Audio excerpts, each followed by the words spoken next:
Welcome to the Catholic Cafe, where Catholic truth is served fresh daily. We've made you a reservation in the luxurious corner booth, so come on in and see what's on the menu today. Now, here's your host, Deacon Jeff Drzymski.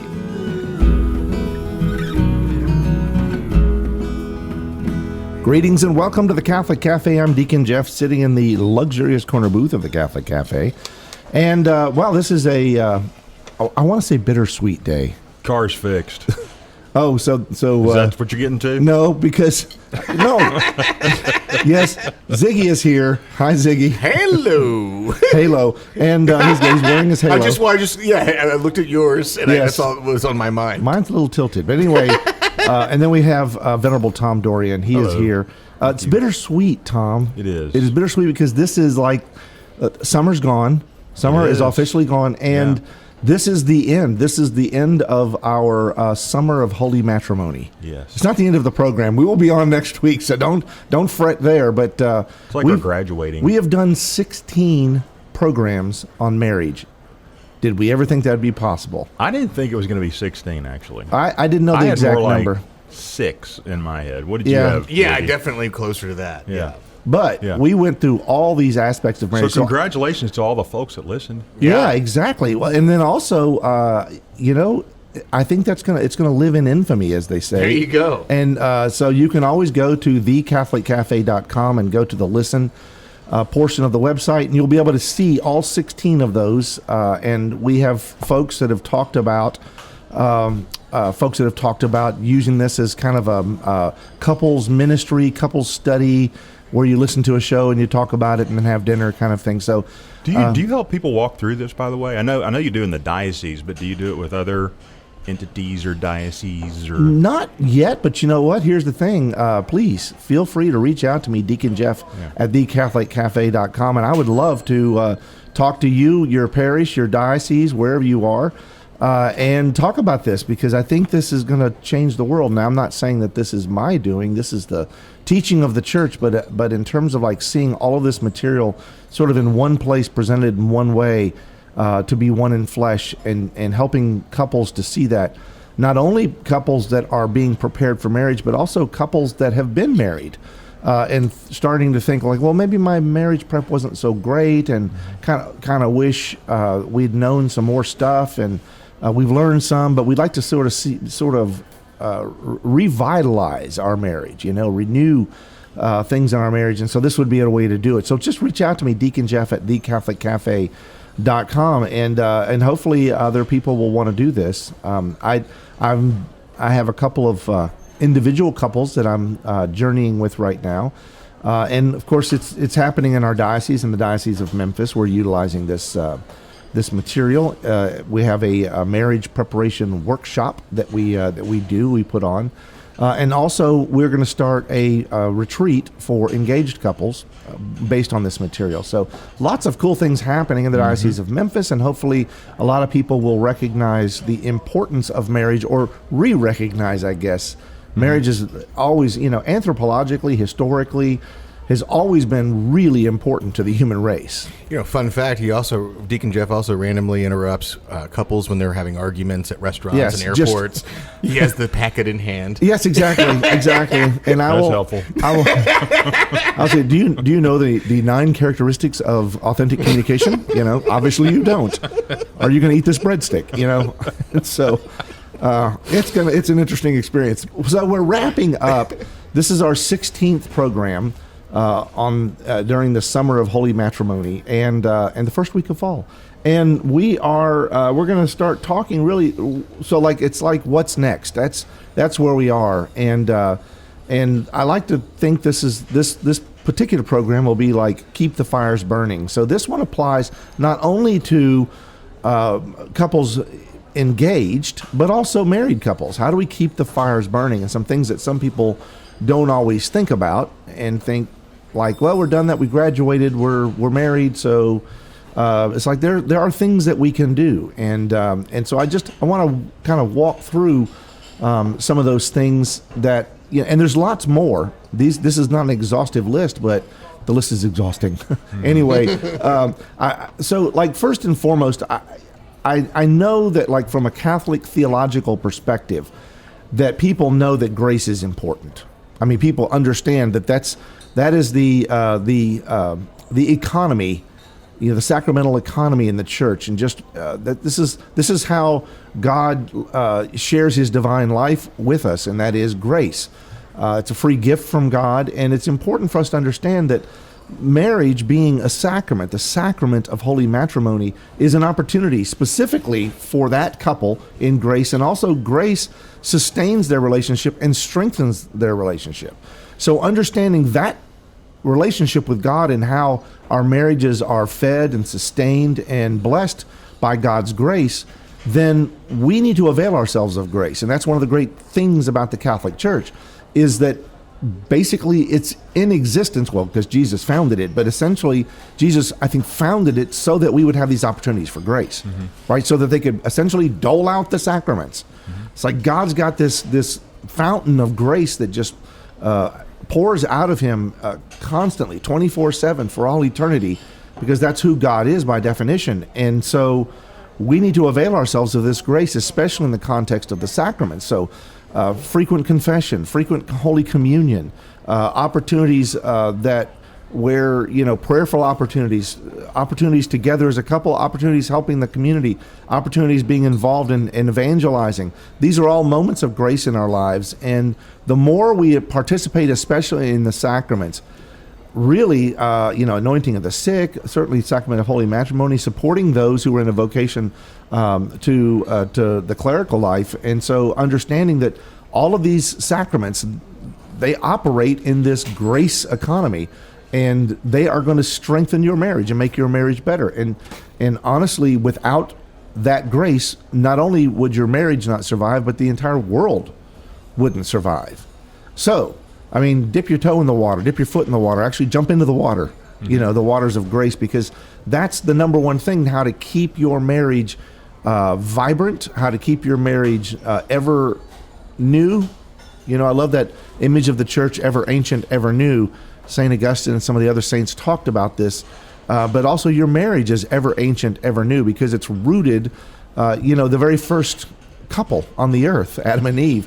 From that point to now, it's been around. And we can only receive the graces that we're making ourselves available to receive. It requires some intentionality to set aside time for prayer. Intentionality is a great word. Yeah, and surrender as well. And these are sometimes hard things to do, but it's not like you have to say any particular prayer, but setting aside, 15 minutes, let's say 30 minutes, and sitting with the Lord and letting whatever sort of troubles you might have on your heart just sort of unfold in His presence, and laying them out to Him in a spirit of trust and surrender, that can make a huge life-changing difference. And even if you don't hear some, words coming down from the sky, the Lord can still speak to our heart in profound, life-changing ways, and can move and change our heart by His grace.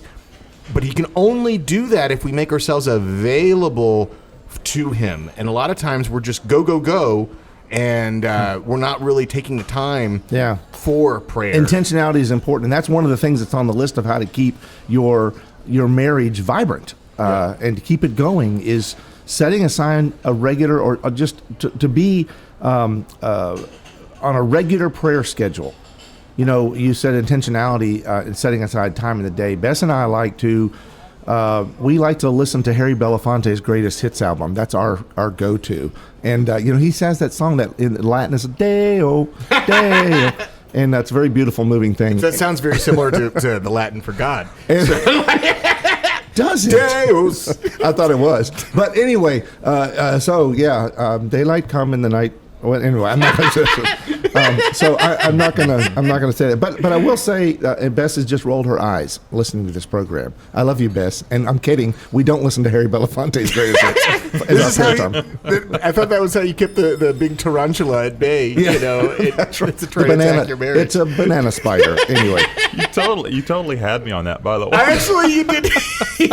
I'm sitting there just wondering, how does that look? That is, you know what? No, it doesn't look. Because I know where you'd be sitting. And I can see it piping through. Anyway, there are things that as a couple that you can do, right?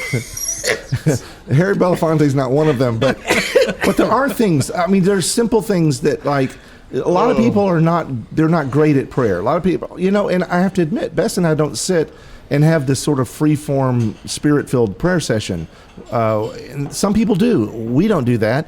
But there are regular things that you can do. First of all, number one is Mass and making sure we never miss Mass. And then we engage and find ourselves in Mass. But also as a deacon, I'm obliged to do the Liturgy of the Hours every day. And so we do that together when we can. And another shout out to Sing the Hours, that podcast by Paul Rose. We use that as an opportunity together. Like when we're driving in the car, it's amazing when you're listening to when you're listening to the Liturgy of the Hours chanted while you're driving, you tend not to get mad at other drivers. It's amazing how it's actually attitude altering when you're driving. But we pray together in that way, and certainly couples can do things like just simple things like lighting a candle together at church. There's candles at church. And they're meant to be lit. And some people only go there and light them when somebody's got cancer, when someone lost their job, when their kids left the church. And these are good reasons to light a candle at church. But at the same time, maybe just, every so often lighting a candle for your marriage.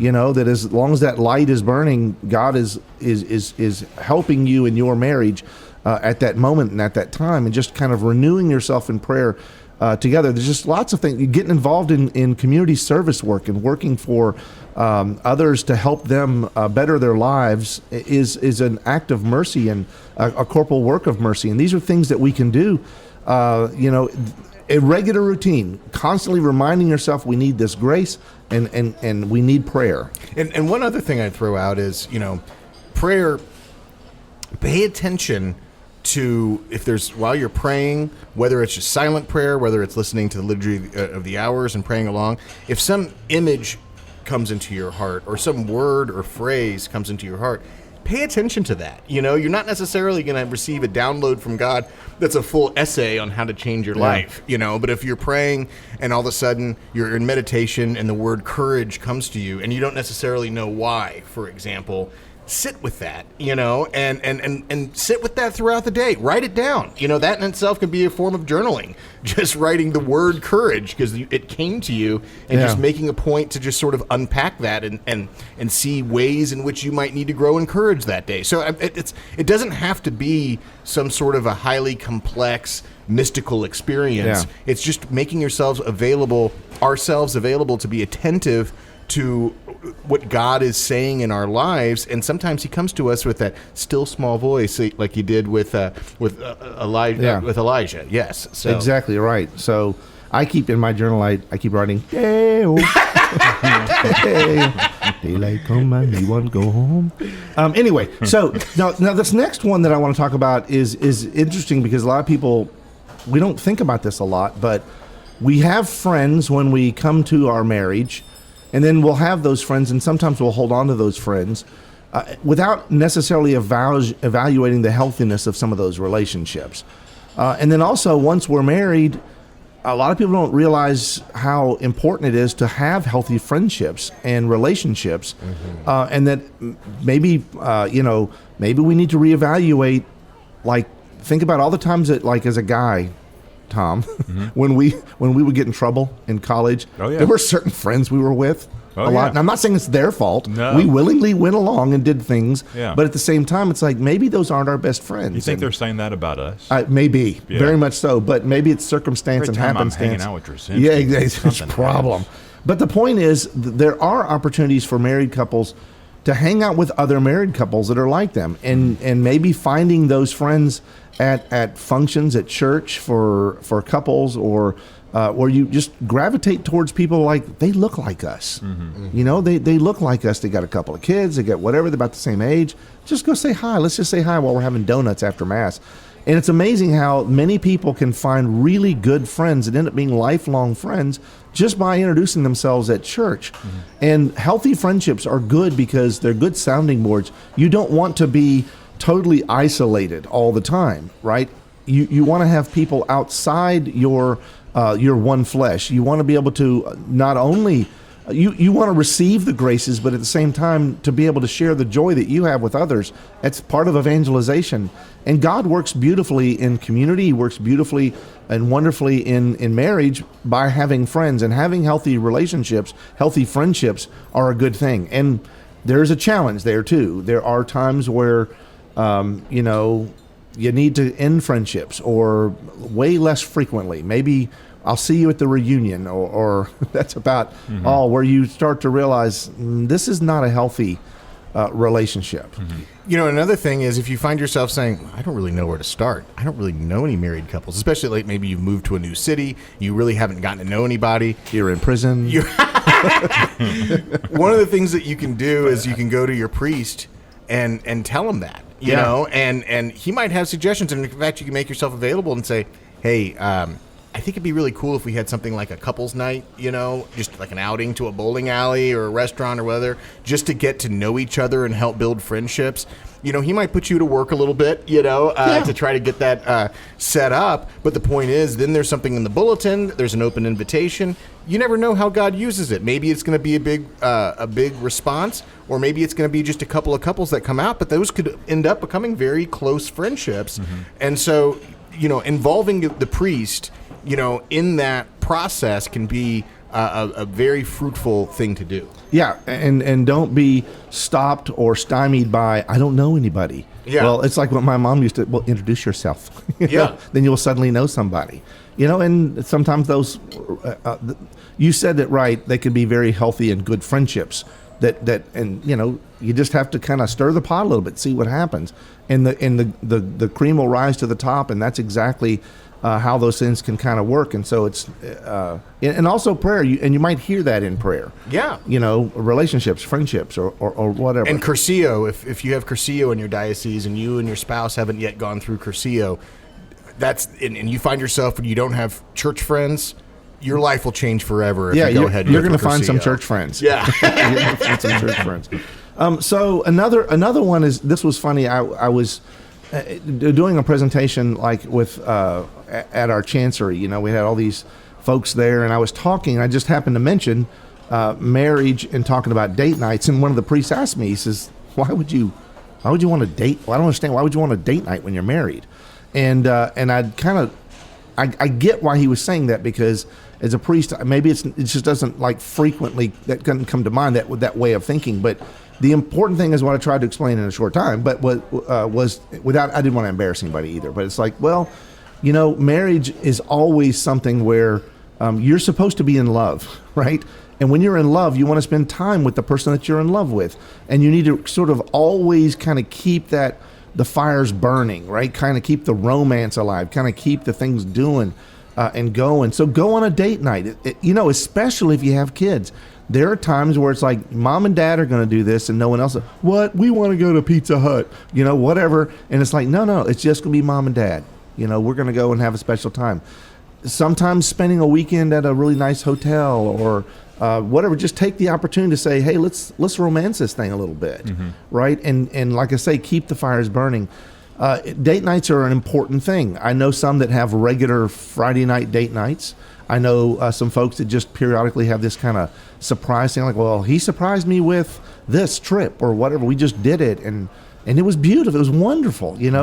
It's almost like people want to be reminded of what it was like when they dated, when they were just infatuated with each other in a healthy, good way, and just where you want to spend all the time. Well, you shouldn't start doing that. You shouldn't stop feeling that way. But sometimes you have to kind of help stoke the fire just a little bit. You've got to purposefully or intentionally make these things opportunities for grace. And so date nights are very important. And if you find yourself saying, oh, nighttime, that's so tough because of my work schedule and their work schedule, I don't know how to coordinate. There's some time that works for both of you, So if it's a Saturday brunch or whatever, figure out something that makes sense for you guys. Or a cup of coffee somewhere. Yeah, exactly. Exactly. Well, speaking of cup of coffee, that's the next thing I was going to talk about. One of the things that, Bess and I, we always love doing is talking. We've always talked, and we just can spend hours talking about things.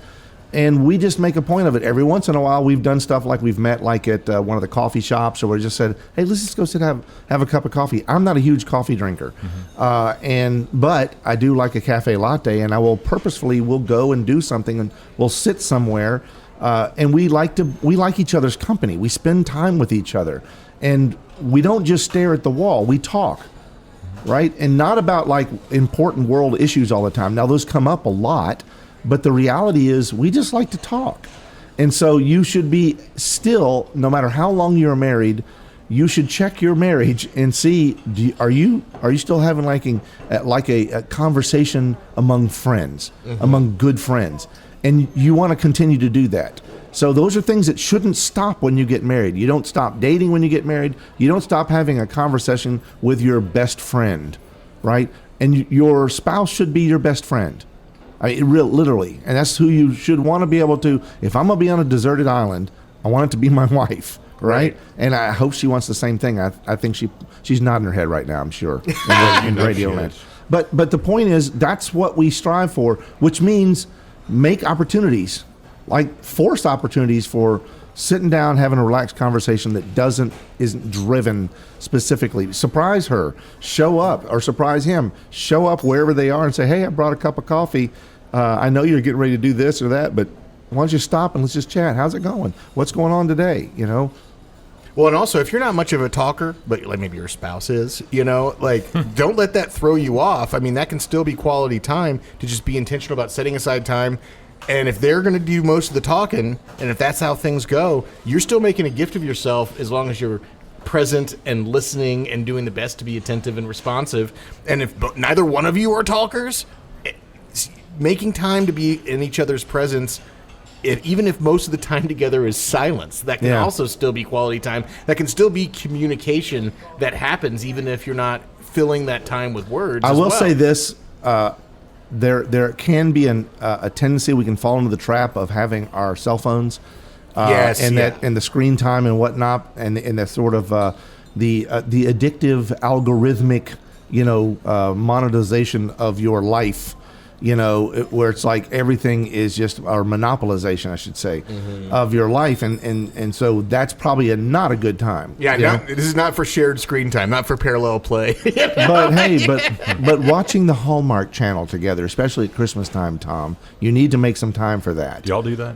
Yes, we do. Okay, but that's something I do. I'm admitting to our millions of listeners that I watch the Hallmark Channel at Christmas. Nothing wrong. I don't know why it gets me in the Christmas spirit. You always make Bess watch it. Yeah, I've got the little toothpicks on her eyelids so she can't blink. She does that stuff with me. I know. She'd rather watch that than watch some of those other great Christmas movies like Die Hard, and stuff like that. Although she does like Die Hard. Anyway, too much information. So that's all good. The other thing I want to mention is we Catholics love our saints, right? We have our go-to saints and we pray for their intercession. We ask for their intercession.